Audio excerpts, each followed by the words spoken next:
అంత ప్రశాంతంగా కూర్చున్న శంకరుడు ఒక్కసారి పైకి లేచాడు. ఒక్కసారి పైకి లేచి ఆ జటలు ఊగిపోయేటట్టుగా గిర్రగిర్ర తిరిగి భూమి కంపించిపోయేటట్టుగా తాండవం చేసి ఆ జడలలో నుంచి ఒక జటని తిరిగి భూమి మధ్యలో వేసి కొట్టాడు.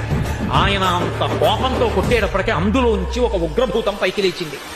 అభ్రంలిహాదభ్ర విభ్రమా ప్రభ్రమ కృణీల దీర్ఘ శరీరమర ప్రజ్వల జ్వలన దీప్త జ్వాలిక జ్వాల జజ్వల్యమాన కేశములు మెరయ జండ దిగ్వేదండ శుంఠావదొడ్డండ సహస్రద్యుతిహేతి సంగమప్ప వీక్షణత్రయలోక వీక్షణద్యుతిలోక వీక్షణతతి దుర్నిరీక్షమగుచు గ్రగచ కఠిన కరాల దంస్కలు విలుంగ ఘన కపాలాస్తు మలికలు తనరా అఖిలలోక భయంకరుండగుచు వీరభద్రుడు దయించమారట రుద్రుడగుచు.